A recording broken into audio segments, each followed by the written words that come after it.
You have lost nothing off your fastball. You need no advice from anyone. Welcome to The Jump. I am Rachel Nichols, indeed, alongside the Hall of Famer, Ms. Jackie McMullen, and NBA champ Kendrick Perkins. Coming up later in the show, I am going to ask Perk and Jackie which stock they would rather have more of right now, the Celtics or the Heat, because they square off tonight right here on ESPN. First, though, for years now, it has been painful to be a Knicks fan. And yeah, the losing has been part of it. There has been so much losing. The Knicks entered this season with the worst record in the entire NBA over the last 6 years. They not only have the longest active playoff drought in the Eastern Conference, every other East team has made the playoffs at least twice since New York last did.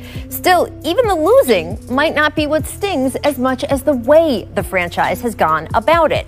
Missing out on free agents while throwing wheelbarrows full of cash at the wrong ones. Draft boards that look like plates of scrambled eggs. Switching coaches every time the wind changes. New York has had 8 head coaches in the past 10 years. And of course, don't forget the lack of respect that the franchise has shown for some of the faces that fans have loved the most. Charles Oakley, Carmelo Anthony, Spike Lee. At times, the bar in New York has seemed so low, a turtle could jump over it, and yet the franchise still never seemed to manage it, which is what makes what has been happening over the past 10 months so fascinating. Starting in March with the hire of President Leon Rose, the Knicks have been doing, yes, say it with me, the right thing over and over. They hired a coach in Tom Thibodeau who had a track record for building the exact kind of team culture the Knicks have been so desperately in need of. They drafted smart more than once. And when free agency came around, they neither overspent on a has-been star nor filled the roster with players who all play the same position. And we have already seen the results. Entering tonight's game against Utah, the Knicks have won 4 of their last 5. They are above 500 after 7 games, the first time that's happened since the 2012-2013 season. This Knicks team is also tougher than any we've seen in a while, especially defensively, where they are now tied for 10th in the league after sitting at 23rd last season. They play quicker, they share the ball more, especially Julius Randle, who has undergone his own metamorphosis. You remember Randle last season, right? All that dribble before plowing into triple team coverage, the lack of energy on defense at times. Well, Randle gets a lot of credit for coming back this season in better shape and with a renewed hunger for rebounding. But it's more than that. Randle is passing the ball in a way we have never seen him do before. His 7.5 assists per game, that is on pace to double his prior career high. And while it's not clear yet just how sustainable the rest of these numbers are, if Randle can truly transform into a point forward, it unlocks so much of everyone else's game. Indeed, we've already seen the growth from R.J. Barrett. We've seen flashy fun from rookie Emmanuel Quickley, steadying vet play from Austin Rivers. By the way, when those two are on the court together, fans have taken to nicknaming the duo Quivers, which is just fantastic. It was Quickley who's shown in the Knicks' last game, a win over the Hawks, in which he played almost the entire fourth quarter and finished with 16 points off the bench. And don't forget Mitchell Robinson, who recently credited the coaching staff with teaching him how to better position his hands to stay out of foul trouble. Something that's been particularly important as injuries have made it even more crucial for the team's better players to be able to stay on the floor. Of course, this is a Thibodeau team, which means that the Knicks' best players are on the floor a lot. Barrett and Randle ranked number 1 and 2 in the entire league in playing time so far this season. But they're both young enough they should be able to handle it, and the consistency that all that playing time brings has been a big part of establishing the new way the team is doing things, which is really the key, right? Because yes, it is nice to be winning instead of losing. But even if the Knicks go through another bad stretch sometime this season, and they probably will, it finally feels like fans can have some faith in the way the team is being run. Winds of change, indeed. All right, guys. It is a new day in New York. Maybe we're going to introduce a new segment here on The Jump called Good Story or Good Team. So, Kendrick, you heard me talk about the Knicks, why they have been a good story this season. But is that all they are? Or are they actually a good team that we'll be talking about all season long? No, Rachel, they are actually a good team. Listen, we are finally saying something good about the Knicks. What has been over a decade that we've been talking nothing but bad things about the Knicks, and here they are. And it started with the hiring of Coach Tom Thibodeau. You remember when everyone had all these questions about Coach Tibbs? Was he going to be able to adjust? And you remember I told you on the show right when he got hired, I said Tibbs had time to reflect on himself and learn the new generation, and it shows on the court. One thing you know about Tom Thibodeau is that he's going to demand guys to play defense at the highest level, and that's what the Knicks have been doing. He's going to prepare guys. He's going to have them ready. Guys are going to know their personnel. On the offensive end, Tibbs is letting these guys be themselves. They are playing freely together. Julius Randle has always been a stud in my eyes. Now he has a coach that actually believes in not only his scoring and rebounding, but his ability to create for others. I love the way the direction that the Knicks are going in, and I said they are a sleeper pick to making the playoffs in the Eastern Conference.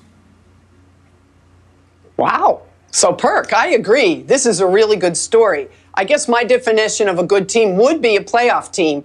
And while I'm as pleased as anyone watching what Tibbs has done to transform this team, and by the way, be fair, it really didn't start with Tibbs. It started with Leon Rose, who has changed the culture there, and then hired Tibbs. So let's give credit where credit is due. And I do think it's unbelievable to see the Knicks as a top 10 defensive team.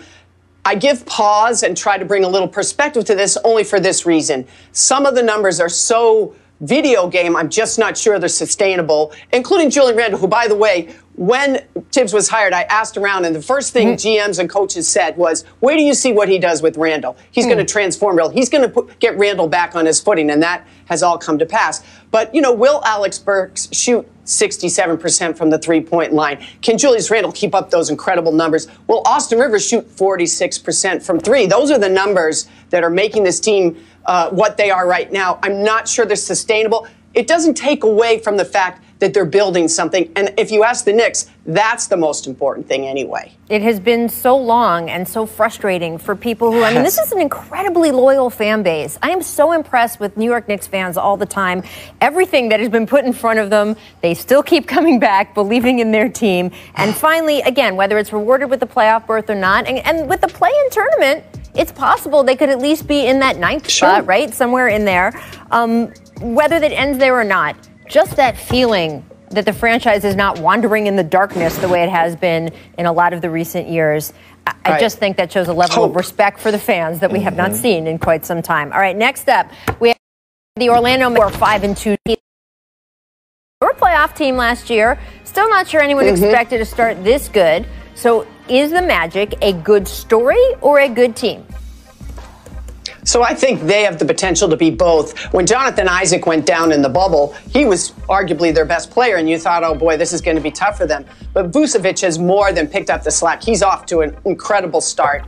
The problem the Magic has, and it was a problem last year too, is it's scoring. It's perimeter scoring in particular. If your name isn't Vucevic or Terrence Ross right now, nobody else can shoot from the three-point line. So what teams are going to start to do is push guys like Markelle Fultz, who's shooting about 39% from the floor, out beyond the rim and say, go on, try to beat us that way. But I love Steve Clifford's defense. I love the focus this team has. And they have, you know, their rookies have struggled a bit, like all the rookies, I think, because it's so tough not to have a preseason, all that. So I think they are still a playoff team. And Vucevic, what he's doing is just amazing. I agree. They are a good story in my eyes. I'm a big fan of Steve Clifford. He's one of the best defensive-minded coaches in the game today. But when you look at this roster, Markelle Fultz has got off to a great start, in my opinion. The way that he's attacking the basket, rebounding at a high level, facilitating for others, pushing the pace. Aaron Gordon, he's come alive now and is finally giving the Magic what they have been expecting out of him in this short sample size that we have been witnessing. But the guy who's been the X factor besides Big Vucevic, excuse me, is Terrence Ross. Terrence Ross has been coming off the bench, and he has been tearing the league up. Right now, if you had to hand the Sixth Man of the Year award to anybody, it would be him. And I'm so mad at myself because I left the Orlando Magic out of my preseason rankings in my top 8 in the Eastern Conference, and shame on me because they are a great story. They are a good team, and they will be in the playoffs this season. Well, let's stick in the East because next up we have the Cleveland Cavaliers, who are above 500 with a 4-3 record. Perk, your old squad, one of them, are the Cavs a good story or a good team?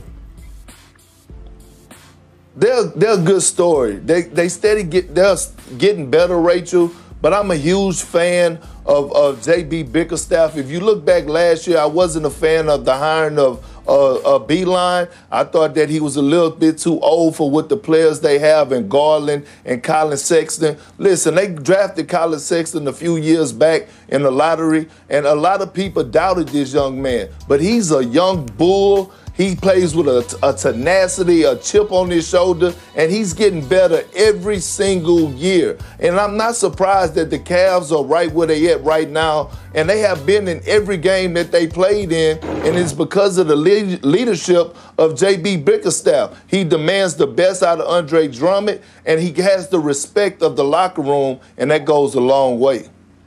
You're dead on with that. JB has really made a huge difference. And what do you ask of your young team? What you ask of your young players is to come back better and stronger and have taken that leap. And Colin Sexton certainly has done that. The numbers he's putting up has been great. And so has Winston Garland. Now, he's out now for a bit. But Sexland's the best nickname in the entire NBA. And so I love that, too. And here's the thing. Kevin Love hasn't even played yet, really, of any consequence. So the other player that we should mention here is Isaac Okoro, who's also been out now. But when he was in there, he was very, very important to them. So if you're the Cleveland Cavaliers, what do you want to do this season? You want to identify and define your future going forward. You're on your way now with Sexton, Garland, and Isaac Okoro. All right. Well, last but not least, again, staying in the East, I want to get to the 4-3 Atlanta Hawks. So, Jackie, are the Hawks a good story or a good team? I think they are both. They're off to a great start. And the thing that interests me about them was they made all these moves. They added a bunch of veterans, some of whom, Gallinari and Rondo, really haven't even been able to contribute yet because of injury. And in the midst of all this, people started speculating, well, I guess there's no room for John Collins. Well, John Collins has had something to say about that. He's like at 17-5. He's putting up great numbers. And he looks like a guy that's here to stay. I mentioned that the veterans that haven't even contributed it yet, I like where this team is headed. I think they are a playoff team. Trae Young is a flat-out star. He just is. Yep. And we talk all about Luka Doncic. Maybe it's time to put that aside for now and just pay attention to what this kid is doing. Not just scoring, but also getting everybody else on his team involved. I really think this team is one of the most fun teams in the league right now. I agree. It's both for me, Rachel and Jackie. When you look at the Hawks, look at the four guys, their core guys that they drafted. You're looking at Trae Young. You're looking at DeAndre Hunter. You're looking at John Collins. You're looking at Cam Reddish. All these guys have gotten better. Trae Young is a superstar, but Cam Reddish, I knew he had the offensive skill set, and I knew the future was bright for him offensively. I didn't know he was I didn't know he could defend the way he defends at the high level, the intensity that he brings. The addition of adding a guy like Clint Capella, a lob threat, a guy that can anchor the defense, protect the basket, and then John Collins, a guy that said, you know what? I'm going to roll the dice and bet on myself. He turned down a $4-year, $99 million extension to say, you know what, I'm worth more. And he's showing that now. And now you're bringing in a guy like Herter and playoff Rondo. Rondo haven't even played yet, but just his leadership being in that locker room. I'm looking at this Atlanta Hawks team, and they are very dangerous, and they arguably have the most scoring firepower in the NBA. Well, look, we got a little bit of Rondo, at least so far. Perk, that's a great point about the draft picks, too, because the ownership made a decision, right, to stack the front office based on scouting experience as opposed to just going for a flashy name. Right. And we're seeing it. We're seeing the benefits of that, and they're an exciting team. They're a lot of fun to watch. All right, coming up on this show, we're going to give you the latest and greatest dime from Nikola Jokic, debate whether the Big Honey nickname is worthy for him. This is going to be a lot of discussion. First, though, time for our distant replay from this date to the... Sometimes you change your mind. Everybody gets to make Joker, Wolves Nuggets, Nikola Jokic threading the needle. Perk, is being Big Honey an acceptable nickname for Jokic, or can we just stick with Joker? No, look, he is the best he's the best passing big man ever to play the game. Yeah, I said it. I mean, these dimes he's dropping are just incredible, Rachel. Perk, answer the question. Big Thank Honey, you, Jackie. no, it's a bad nickname. Thank you. I'm calling shenanigans on Basketball Reference. Thank you. The Joker is the only nickname for him. Even his Nike logo has a Joker's hat. Please, come on. Come on. Not acceptable. Sorry, NBA. The NBA community is saying no. All right, Miss Jumping, staying in Denver. Anthony Edwards getting the ball. And watch Jokic here. Staying down as Edwards packs it. Ooh. Is that a good business decision there? What do you think, Jackie? Absolutely. Yeah. You can't mess with this. There's no way he's going to stop him. So he's like, I can either make it look like I'm going to get posterized, or I can just say, okay, this is who I am. I'm the Joker. Let me get back for you on a really good pass next time down. I don't know. That felt a little more Big Honey to me. Well, I tell you what, it's a good business decision for Joker to not get blasted on social media, but I guarantee you, Coach Mike Malone pulling that up in film session. Fair enough. Make hustle. Lakers Grizz. AD. Little turnaround here. Blocked by DeAnthony Melton, who gets it back and throws it down. Perk, do you think the grind father, Tony Allen, approves of what happened here? Absolutely. Look, the Memphis Grizzlies be grinding, but Milton had an opportunity, Rachel, and he took full advantage of it last night. Coach gave him 3 minutes. He gave him a reason to play him 20 minutes. So I applaud what he did. That was a phenomenal play.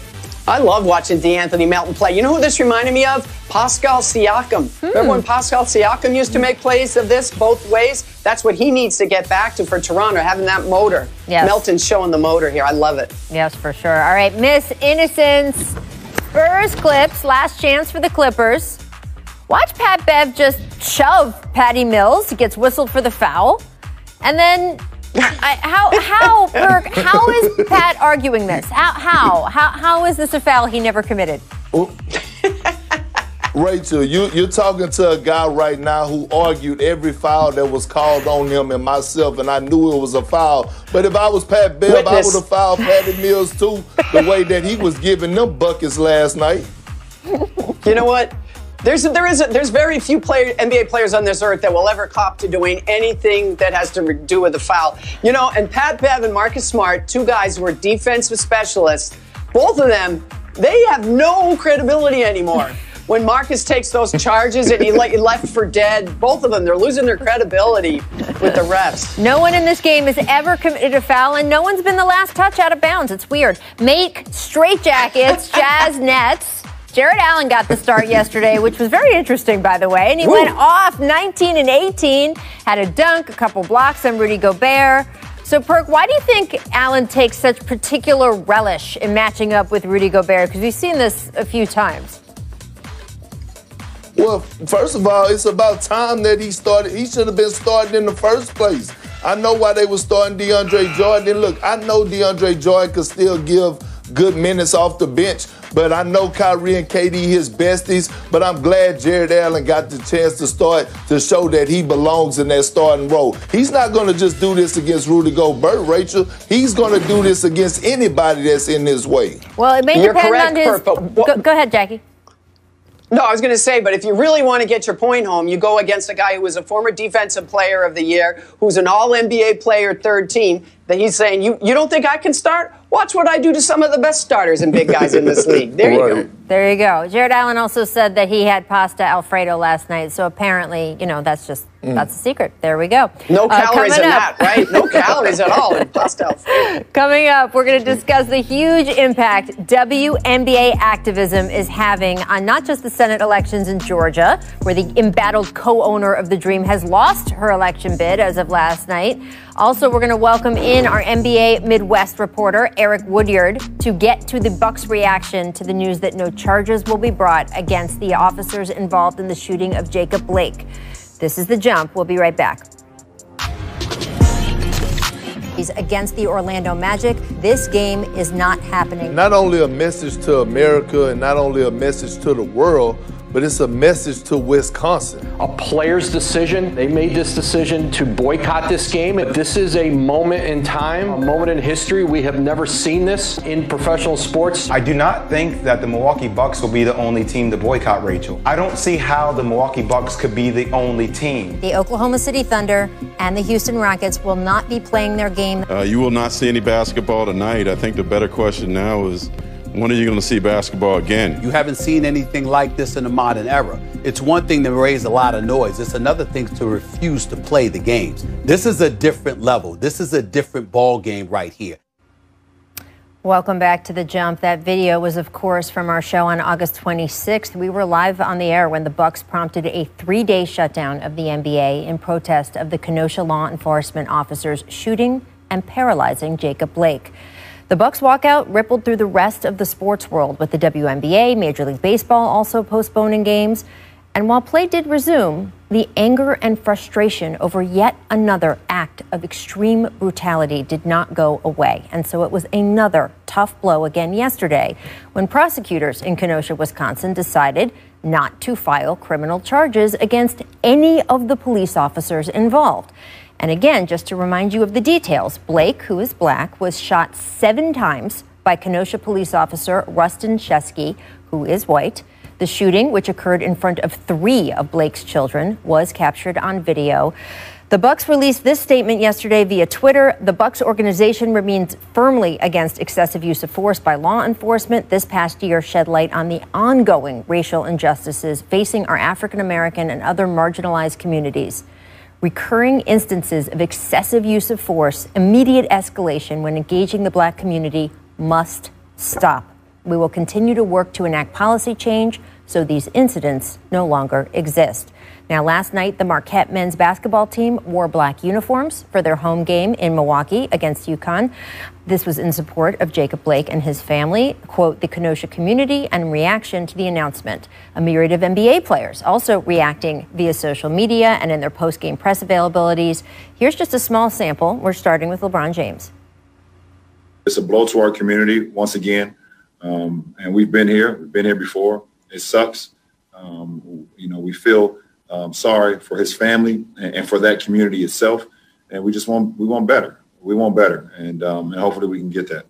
It's sad that it's become a thing, where it's like you don't really expect any justice out of these things, because it's like, man, you're as an African-American male, it's just one of those things where you're scared, and it doesn't matter who the hell you are. It doesn't matter if, the most famous person in the world or, whatever. Like, at the end of the day, your job is your job. I play basketball, but I'm an African-American male, and I have African-American women in my life and so on. And it's just disheartening, man. It's upsetting as a Wisconsinite. It's upsetting as a human being, that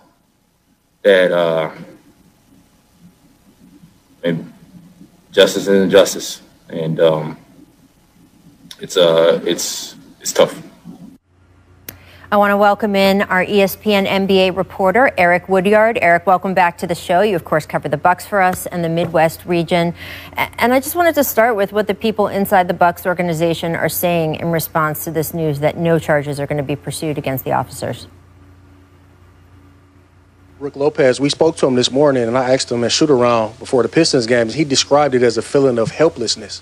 I mean, guys, they boycotted games.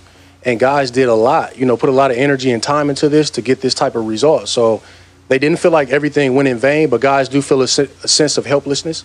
Also speaking to the front office, John Horst today, and, he was saying the same thing is, guys really just are not necessarily in shock, but guys are just feeling that a gut in their, like the punch in the gut in their stomach more so than anything. But they're going to continue to fight. Their work is not going to go in vain, but it definitely was a punch in the gut today. Yeah, I mean, the walkout that we're seeing video from this summer was just a seminal moment in the history of the NBA and across American sports. Are there any plans tonight for the Bucks to protest or make any sort of mark during their game against the Pistons? The Bucks have been in a group chat. Everyone has been speaking and talking. They haven't come up with a plan the last time I spoke to them. But there could possibly be something, whether it comes tonight or moving forward. But it's definitely been in the talks. It's been in the discussions. Obviously, the guys that led the protest last year, Sterling Brown, you look at Wesley Matthews, George Hill, those guys aren't there, but they still have that same DNA of types of players. You know, they've brought in, you know, Torrey Craig. They've brought in DJ Augustine. If you look at Drew Holiday and the work he's done, he's already pledged to give the remainder of his salary away, you know, to black businesses and individuals who are doing things as well, him and his wife. And it's still kind of that DNA. The fight continues. And it just was a punch in the gut, not only for the Bucks, but just for the black community as well. Yeah, you grew up in Flint, Michigan. You covered this league, you covered the Bucks going through all of this summer. What has it felt like for you the past 24 hours? Unfortunately, it's almost kind of become routine in a sense. It's bad that it sounds that way, but that's just the reality. I mean, in my hometown, we've dealt with the water crisis. It's still somewhat being sorted out. We just got a settlement. You look at this situation. You look at George Floyd. You look at Breonna Taylor. It's been situation after situation. Honestly, I would be shocked if something were to happen, if someone were to be charged, if somebody were to do time in prison for constantly using excessive force. So obviously, I'm not that shocked, and it's bad that it's that way in America. Absolutely. I want to bring Kendrick and Jackie back into this conversation. And Perk, you were with us the day the Bucks decided not to play in that playoff game on August 26th. What was your reaction when this came across yesterday afternoon? You know, I was upset and I was disappointed. You look at Jacob Blake, his life has changed forever. This man is paralyzed, and then I think about his children. That's going to be inside. That's going to be in their memory for the rest of their lives. And Rachel, you know, I'm not a prosecutor. I'm not a lawyer. I don't know too much about the system, but I do know right from wrong, and I do know what happened to him wasn't right. And for the police officers to get off with not any charges. I mean, not a misdemeanor, not nothing. It's very disturbing to me, and what it's going to do is going to be a ripple effect to let the police officers around the world know that if they do it, it's okay, that they might get off for doing an act like this, and it's a shame. You know, it's funny, Rachel, the first person I thought of really was George Hill when I heard this, because his emotion was so raw last year. You know, his resignation, when he was like, I don't even know why we're here. I don't even know why we're playing. I thought that encapsulated about the feelings of probably many, many players throughout the league. And of course, George is in Oklahoma City now. I'm sure that doesn't change his feelings about what happened in Kenosha and the results of this.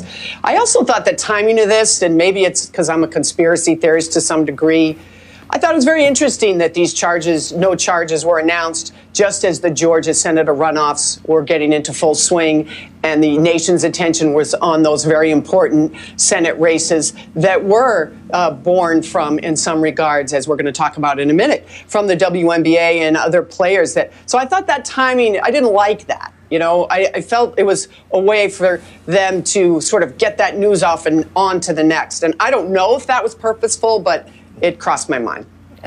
This has to stop. I mean, there's no other way to say this. This has to stop in this country. I grew up in the Washington, D.C. area.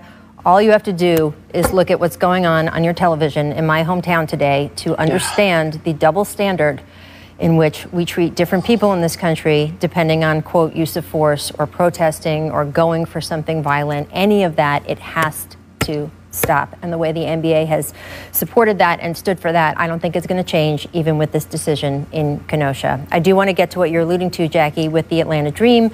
Kelly Loeffler, one of the co-owners, of course, lost her U.S. Senate runoff race in Georgia to Raphael Warnock, a Democratic candidate who was strongly endorsed by all of the WNBA players, including Loeffler's own team. The special election called early Wednesday by ABC News and the Associated Press. Democrat John Ossoff currently also ahead of Republican David Perdue, but that race still being called too close to call. Now, in reaction to last night's Georgia Senate runoffs, LeBron tweeted, "Think I'm going to put together an ownership group for the Dream. Who's in? Black votes matter." Jackie, talk a little bit about the impact the WNBA made in Georgia, especially in the race involving Kelly Loeffler. Well, first of all, it's a conflict of interest to me to be in business with LeBron James, but otherwise, I would raise my hand. I'd be interested as a minority owner. But I think the thing that I loved most about the way the Dream team, the Atlanta Dream, handled this whole incident was, of course, this was very emotional. They had very strong feelings against their owner. when we make things emotional, sometimes we don't get our message across. Cooler heads prevailed, and is there a cooler head in sports than Sue Bird? I doubt it. She galvanized that team together, and they handled this in the most brilliant way possible. Instead of ranting and raving and complaining, they simply did one thing. They got jerseys with their owner's opponent's name on them and wore them in warm-ups to a game. What a very powerful statement that captured the whole nation's attention.